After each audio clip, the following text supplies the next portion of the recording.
Frederick Douglass was an African-American social reformer, abolitionist, orator, writer, and former slave. After experiencing slavery firsthand since he was a young boy and eventually achieving freedom, Douglass knew that he wanted to help other African-American slaves reach the level of freedom that he had accomplished. Douglass actively fought for civil rights for all of the oppressed, and he did so tirelessly, never giving up on his noble task. Many people were in Douglass's corner rooting for his success in the eventual abolition of slavery, and Abraham Lincoln happened to be one of his most powerful supporters. In 1860, when Abraham Lincoln was elected as the President of the United States, he, like Douglass, believed that freedom was an essential part of what it meant to be an American. So he set out to end the horrific practice of slavery. In 1863, Lincoln passed the Emancipation Proclamation, a document intended to free every enslaved African American in the country.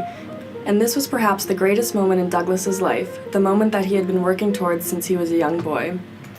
On the evening of December 31st, in 1862, abolitionists across the nation gathered in various locations to await news of the president's decision. One of the largest gatherings was held in Boston at Tremont Temple, where about 3,000 people, including Frederick Douglass, gathered. The crowd was full of tension as they waited and worried that the president might decide against passing the proclamation. However, Lincoln did not plan to go back on his promise. Douglass later recalled, "Can any colored man or any white man friendly to the freedom of all men ever forget the night which followed the first day of January 1863, when the world was to see if Abraham Lincoln would prove to be as good as his word?"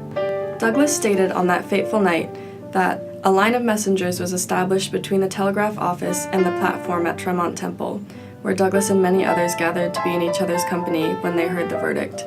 Any second, the door would open and they would know. Overwhelming joy or unbearable sadness. There were two distinct emotions that Douglass and his fellow abolitionists could have felt that night when they heard the news. Either everything they had worked at for so long had been worth it, or yet again, their work had no impact on the people of America.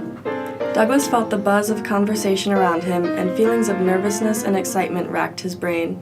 Which would it be? Liberation or more time in chains? They had been waiting all day, and by 10 o'clock in the evening, the anticipation was almost unbearable. By 11 o'clock, there was still no proclamation, but they were willing to stay there all night if they had to. Finally, Judge Thomas Russell went to the telegraph office and rushed back with the text in hand. He read aloud, "All persons held as slaves within any state or designated part of a state, the people whereof shall then be in rebellion against the United States, shall be then, thenceforward, and forever free." Douglass and his fellow abolitionists erupted into cheers and a celebration that stretched all night long. When what Douglass called the trump of Jubilee was heard, joy and gladness exhausted all forms of expression, he wrote, from shouts of praise to sobs and tears. The joy that was felt throughout those at Tremont Temple and those all across the United States was pure and beautiful, and Douglass remembers seeing happiness like he had never seen before in his whole life. Douglass recalls the moment that the judge came into the meeting house with the news in the speech he gave in 1863 at the Cooper Institute.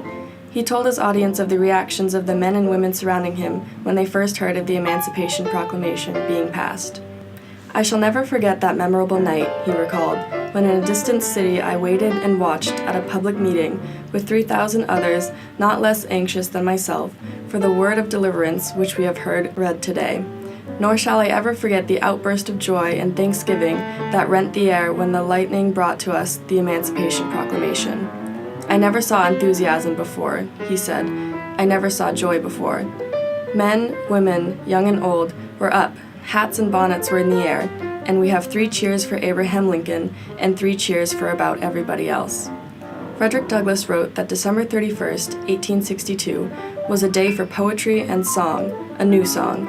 "These cloudless skies, this balmy air, this brilliant sunshine, are in harmony with the glorious morning of liberty about to dawn upon us."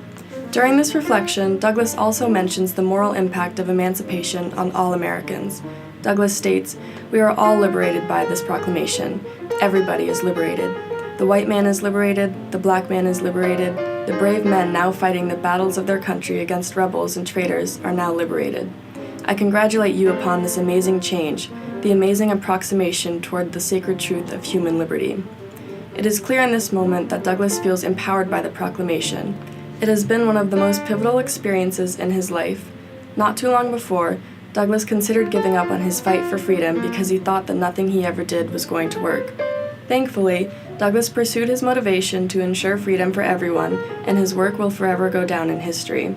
One of the most prominent black men in the 19th century, Frederick Douglass will forever be known for his efforts to eradicate slavery and for being the face of African American abolitionists during his time. Even though the proclamation did not end slavery in itself, it is what began a chain reaction of events that led to the eventual end of the horrific practice. Douglass described the document's impact by saying, "This proclamation changed everything."